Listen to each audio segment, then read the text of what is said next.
Isang mapagpalang araw na naman nga sa inyo guys. So for today's video, mag-update lang tayo sa dalawang panlaban nga natin sa BBC. BBC GRPC combine yun. Bali 3.5M yung premyo. Young bird pa lang pero may old bird pa tayong entry yan, ano? So may dalawa nga tayong nilalaban. Kung napanood yung mga nakaraan nating video, so matagal tayo bago mag-update. Kung napanood yung mga nakaraan nating video, makikita nyo naman na dalawa lang na may sinasampa natin na yan. So marami nga tayong binread kaso na-arbor nga ng mga tropa nga natin. Tapos nawala, may mga nawala tayo, siguro tatlo, dalawa, ganun. So hindi ko na matandaan eh. Pero kahit pa paano may natira pa rin naman tayong dalawa. So simula training hanggang magde-derby na.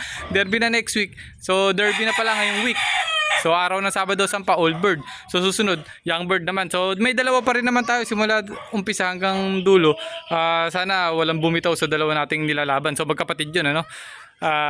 So update ko nga kayo, ano. So pakita ko lang din muna sa inyo yung may binibreed tayo dito. White Dome. Ayan. So yan. So pakita ko na sa inyo guys yung dalawang nililipad nga natin. So Itong checkered nga natin, di pa kinukuha hanggang ngayon. So may nagpasok-sok sa atin. Ginamit ko muna rin kasi hindi nabuo yung itlog nga nila. Ginawa ko, yan yung sinalang ko, ginawa akong sitter. So ito, bugok na naman yung dalawang itlog. Hindi ko tinatanggal para sa ganun, hindi malaspag yung pair natin na to. Ganun naman technique natin. So galing naman sila sa pigeon, tapos nag-itlog to, yung masili nga natin. Wala naman laman, so hindi ko na papalitan yan. Pagka inangatan nila yan, hayaan na natin nun pa lang sila magbibreed. So maganda yun, kondisyon ni katawan. Pero sa ngayon, hayaan lang natin kahit bugok yung itlog na yan. So ayun yung hindi pa kinukuha. Kapatid yan, dalawang nililipad nga natin ngayon, ngayong south. So update ko kayo, ito yung dalawa galing Batangas, Santo Tomas, Batangas. So ayun, ganda ng kondisyon. 130 km or kilometers air distance. So etong Santo Tomas, Batangas to Gapan, Nueva Ecija. So ito ang pinuli nga natin yan, yung white feather na yun sa dulo. Ayun, magkapatid kasi yan, ito saka yan. So yung pinuling natin, yung white feather na yan, nag-speech 1018. So kinapos pa tayo ng konti sa mga kalaban kasi 1-1 yung mga speeda ng kalaban.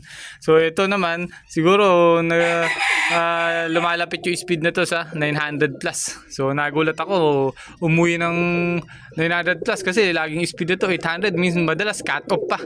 Siguro nasa 600 plus na lang yung mga uwi na to. So mukhang nagpapakitang gilas, gusto magpa-entry ng all bird. So yun na, nag-update lang ako. Sa mga susunod na araw, i-update ko kayo kung paano yung kondisyon na ginagawa natin. So pag uwi nila, pinakain ko sila pellets lang. Tapos ngayon medyo may sinamahan ko ng matigas. Ngayong hapon,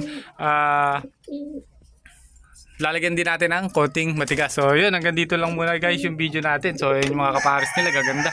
Puro Morris Gordon naming iniingatan yan. Pinaris na natin sa kanila. So yun, ingat kayo guys. God bless. Sana manalo lahat ng, or makapagpadulo, manalo lahat ng mga naglalaro ngayong South Race. So good luck sa inyo lahat, sa inyong lahat.